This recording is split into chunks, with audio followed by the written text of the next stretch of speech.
Olá pessoal, bom dia, a paz do Senhor. Estamos aqui juntos novamente para mais um dia de leitura da Bíblia, no nosso desafio de lermos a Bíblia toda ao longo de 2021. Para você que não sabe, estamos lendo na Bíblia 365, nova versão transformadora da editora Mundo Cristão. Seja muito bem-vindo e que Deus agora fale ao seu coração com muita unção e com muita graça, por meio da palavra dele, que é alimento para a nossa alma. Vamos à nossa leitura. Hoje é 24 de junho e a nossa leitura será segundo livro de Reis, capítulo 6, versículo 1 até capítulo 7, versículo 20. Depois nós vamos a Atos dos Apóstolos, capítulo 15, versículo 36, até Atos, capítulo 16, versículo 15. Depois vamos ao livro dos Salmos, Salmo de número 142, versículo 1 até o versículo 7. E depois vamos fechar com Provérbios, capítulo 17, versículos 24 e 25. Diz assim a palavra do Senhor em 2 Reis, capítulo 6, versículo 1. Certo dia, os membros do grupo de profetas disseram a Eliseu: como vê, este lugar onde nos reunimos é pequeno demais. Vamos descer ao rio Jordão, onde há muitos troncos, e construir ali um lugar para nos reunirmos. Está bem, disse Eliseu, podem ir. Venha conosco, sugeriu um deles. Eu irei, disse ele, e foi com eles. Quando chegaram ao Jordão, começaram a derrubar árvores. Enquanto um deles cortava um tronco, a parte de ferro do machado, caiu no rio. Ai, meu senhor, gritou, o machado era emprestado. Onde caiu? Perguntou o homem de Deus. Quando mostraram o lugar para Eliseu, ele cortou um galho e o jogou na água e fez o ferro do machado flutuar. Pegue-o, disse Eliseu, e o homem estendeu a mão e o pegou. Olha só que milagre, hein? Ferro subir na água. Quando o rei da Síria estava em guerra contra Israel, consultava seus oficiais e dizia: posicionaremos nossas tropas em tal lugar. De imediato, o homem de Deus advertiu o rei de Israel: não se aproxime de tal lugar, pois os sírios planejam posicionar suas tropas ali. E o rei de Israel mandava um aviso para o lugar indicado pelo homem de Deus. Várias vezes ele advertiu o rei de que ficasse alerta naqueles lugares. Furioso com essa situação, o rei sírio reuniu seus oficiais e perguntou: qual de vocês anda informando o rei de Israel sobre meus planos? Ó meu senhor, o rei, não somos nós, respondeu um dos oficiais. Eliseu, o profeta de Israel, revela ao rei de Israel até as palavras que o Senhor diz em seus aposentos. O rei ordenou: vão e descubra onde ele está, para que eu mande capturá-lo. Então lhe informaram que Eliseu estava em Dotã. Assim, certa noite, o rei da Síria mandou um grande exército com muitos carros de guerra e cavalo para cercar a cidade. No dia seguinte, o servo do Senhor, o servo do homem de Deus, se levantou bem cedo. Ao sair, viu que havia soldados, cavalos e carros de guerra por toda a parte. Ai, meu senhor, o que faremos agora? Exclamou o servo. Não tenha medo, disse Eliseu, pois do nosso lado há muito mais do que do lado deles.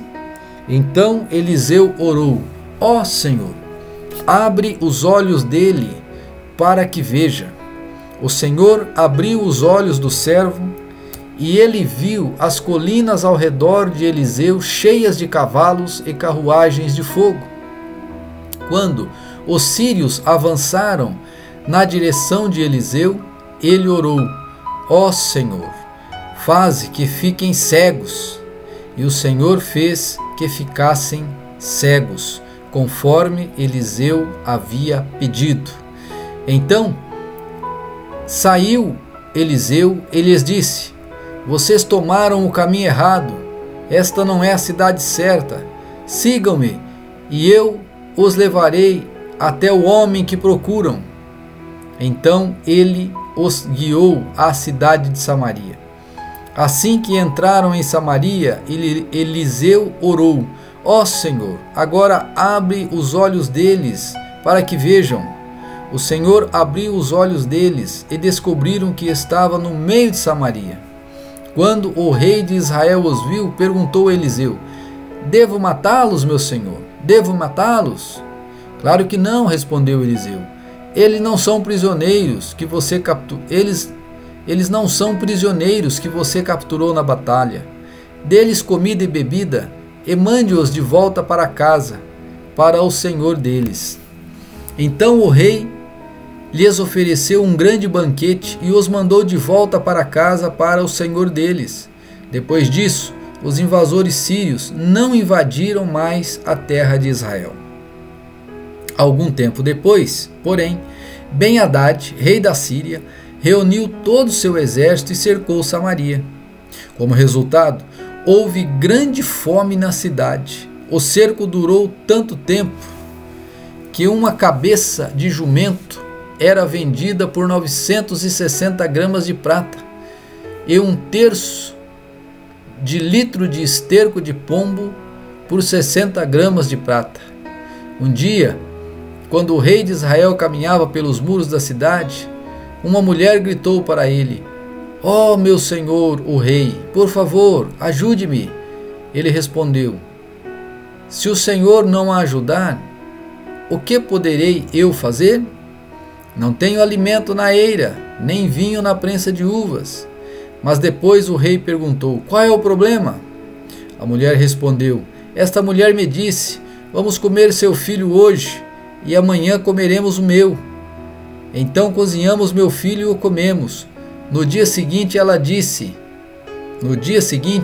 eu disse a ela: mate seu filho para que comamos. Mas ela o havia escondido. Quando o rei ouviu isso, rasgou as roupas, e enquanto ele caminhava pelos muros, o povo viu que, por baixo do manto, ele usava um pano de saco junto à pele. Então o rei jurou: que Deus me castigue severamente, se eu não separar a cabeça de Eliseu dos meus ombros ainda hoje. Eliseu estava sentado em sua casa com as autoridades de Israel quando o rei mandou um mensageiro até ele. Antes, porém, que o mensageiro chegasse, Eliseu disse às autoridades: o filho do assassino enviou um homem para cortar minha cabeça. Quando o mensageiro chegar, fechem a porta e não o deixem entrar. Logo ouviremos os passos de seu senhor atrás dele. Enquanto Eliseu ainda falava, o mensageiro chegou e comunicou a mensagem do rei: toda essa desgraça vem do Senhor. Por que devo continuar a esperar no Senhor? Capítulo 7, versículo 1. Então Eliseu respondeu: ouçam esta mensagem do Senhor. Assim diz o Senhor: amanhã a esta hora, na porta de Samaria, 6 litros de farinha fina custarão apenas 12 gramas de prata, e 12 litros de cevada também custarão apenas 12 gramas de prata. O oficial que auxiliava o rei disse ao homem de Deus: ainda que o Senhor abrisse as janelas dos céus, isso não poderia acontecer. Eliseu, porém, respondeu: você verá com os próprios olhos, mas não comerá coisa alguma. Havia 4 homens com lepra sentados junto à porta da cidade. Por que ficarmos sentados aqui esperando a morte? Perguntaram uns aos outros. Morreremos de fome se ficarmos aqui, mas também morreremos de fome se entrarmos na cidade, pois não há alimento. Vamos sair e nos render ao exército sírio. Se eles nos deixarem viver, melhor, mas se nos matarem, de qualquer forma teríamos morrido. Ao anoitecer, partiram para o acampamento dos sírios. Quando chegaram às extremidades do acampamento, viram que não havia ninguém ali, pois o Senhor havia feito o exército sírio ouvir o ruído de carros de guerra e o galope de cavalos e sons de um grande exército que se aproximava. Disseram uns aos outros: o rei de Israel contratou mercenários hititas e egípcios para nos atacarem. Por isso fugiram ao anoitecer, abandonando tendas, cavalos, jumentos e tudo mais, e correram para salvar a vida. Quando os leprosos chegaram às extremidades do acampamento, foram de uma tenda a outra, comendo e bebendo. Pegaram a prata, o ouro e as roupas que encontraram e esconderam tudo. Por fim disseram uns aos outros: isso não está certo? Este é um dia de boas notícias e não contamos a ninguém? Se esperarmos até o amanhecer, seremos castigados. Venham, vamos voltar e dar boas notícias lá no palácio. Então voltaram à cidade e relataram aos guardas do portão o que havia acontecido. Fomos ao acampamento dos sírios e não havia ninguém, disseram eles. Os cavalos e os jumentos estavam amarrados e as tendas todas armadas, mas não havia ninguém por ali. Os guardas gritaram anunciando a notícia no palácio. O rei se levantou no meio da noite e disse a seus oficiais: vou explicar o que aconteceu. Os sírios sabem que estamos morrendo de fome, por isso deixaram o acampamento e se esconderam nos campos. Estão à nossa espera, para nos capturar com vida e conquistar a cidade quando sairmos. Um de seus oficiais disse: seria melhor que enviássemos espiões para ver. Eles podem usar 5 cavalos que sobraram. Se acontecer alguma coisa com eles, não será pior que se ficarem aqui e morrerem como o restante de nós. Assim, prepararam 2 carros de guerra com cavalos, e o rei enviou espiões para ver o que havia acontecido ao acampamento sírio. Foram até o rio Jordão, seguindo o rastro de roupas e equipamentos que os sírios tinham abandonado em sua fuga desesperada. Os espiões voltaram e contaram tudo ao rei. Então o povo correu e saqueou o acampamento sírio, e de fato naquele dia 6 litros de farinha fina foram vendidos por apenas 12 gramas de prata.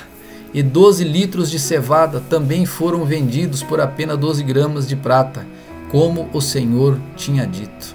Glória a Deus. O rei colocou o oficial que o auxiliava para controlar o movimento à porta da cidade, mas ele foi derrubado, pisoteado e morto quando a multidão correu para fora. Tudo isso aconteceu, portanto, conforme o homem de Deus tinha dito, quando o rei foi à sua casa. O homem de Deus tinha dito ao rei: amanhã, a esta hora, na porta de Samaria, 6 litros de farinha fina custarão apenas 12 gramas de prata, e 12 litros de cevada também custarão apenas 12 gramas de prata. O oficial do rei havia respondido: ainda que o Senhor abrisse as janelas dos céus, isso não poderia acontecer. E o homem de Deus tinha dito: você verá com os próprios olhos, mas não comerá coisa alguma. E assim aconteceu, pois ele foi pisoteado pelo povo à porta da cidade e morreu. É sério isso, né? Atos capítulo 15, versículo 36. Algum tempo depois, Paulo disse a Barnabé: voltemos para visitar cada uma das cidades onde pregamos a palavra do Senhor, para ver como os irmãos estão indo. Barnabé queria levar João Marcos, mas Paulo se opôs, pois João Marcos tinha se separado deles na Panfilha, não prosseguindo com eles no trabalho. O desentendimento entre eles foi tão grave que os dois se separaram. Barnabé levou João Marcos e navegou para Chipre. Paulo escolheu Silas e partiu, e os irmãos o entregaram ao cuidado gracioso do Senhor. Então ele viajou por toda a Síria e Cilícia, fortalecendo as igrejas de lá. capítulo 16, versículo 1. Paulo foi primeiro a Derbe, depois a Listra, onde havia um discípulo jovem chamado Timóteo. A mãe dele era uma judia convertida e o pai era grego. Os irmãos em Listra e em Icônio o tinham em grande consideração, de modo que Paulo pediu que ele os acompanhasse em sua viagem. Em respeito aos judeus da região, providenciou que Timóteo fosse circuncidado antes de partirem, pois todos sabiam que o pai dele era grego. Em toda a cidade por onde passavam, instruíam os irmãos a seguirem as decisões tomadas pelos apóstolos e presbíteros em Jerusalém. Assim, as igrejas eram fortalecidas na fé e cresciam em número a cada dia. Em seguida, Paulo e Silas viajaram pela região da Frígia e da Galácia, pois o Espírito Santo os impediu de pregar a palavra na província da Ásia. Então, chegando à fronteira da Mísia, tentaram ir para o norte em direção à Bitínia, mas o Espírito de Jesus não permitiu. Assim, seguiram viagem pela Mísia até o porto de Troade. Naquela noite, Paulo teve uma visão na qual um homem da Macedônia em pé lhe suplicava: venha para a Macedônia e ajude-nos. Então decidimos partir de imediato para a Macedônia, concluindo que Deus nos havia chamado para anunciar ali as boas novas. Embarcamos em Troade e navegamos diretamente para a ilha de Samotrácia, e no dia seguinte chegamos a Neápolis. Dali alcançamos Filipos, cidade importante desta região da Macedônia e colônia romana, e ali permanecemos vários dias. No sábado, saímos da cidade e fomos à margem do rio, onde esperávamos encontrar um lugar de oração. Sentamo-nos e começamos a conversar com algumas mulheres ali reunidas. Uma delas era uma mulher temente a Deus chamada Lídia, da cidade de Tiatira, comerciante de tecido de púrpura. Enquanto ela nos ouvia, o Senhor lhe abriu o coração e ela aceitou aquilo que Paulo estava dizendo. Foi batizada junto com sua família e pediu que nos hospedássemos em sua casa. Se concordam que creio de fato no Senhor, venham ficar em minha casa, disse ela, e insistiu até que aceitamos. Linda história, né? Amanhã nós vamos continuar, vai ser maravilhosa. Aqui Paulo e Silas serão presos. Aquele episódio de Paulo e Silas na prisão, nós vamos ler amanhã. Então não perca, é poderoso. Salmo de número 142, versículo 1. Salmo de Davi a respeito da sua experiência na caverna, uma oração. Na caverna de Adulão, né? Clama em alta voz ao Senhor, suplico pela misericórdia do Senhor. Derramo diante dele minhas queixas e lhe apresento minhas angústias. Quando estou abatido, somente tu sabes o caminho que devo seguir. Onde quer que eu vá, prepararam armadilhas contra mim. Procuro alguém que venha me ajudar, mas ninguém sequer lembra que eu existo. Não tenho onde me abrigar. Ninguém se importa com o que acontece comigo. Então clamo a ti e digo: tu és meu refúgio, és tudo o que desejo na vida. Ouve meu clamor, pois estou muito fraco. Livra-me dos que me perseguem, pois são fortes demais para mim. Tira-me da prisão, para que eu te dê graças. Os justos se juntarão ao meu redor, pois tu és bom para mim. Amém.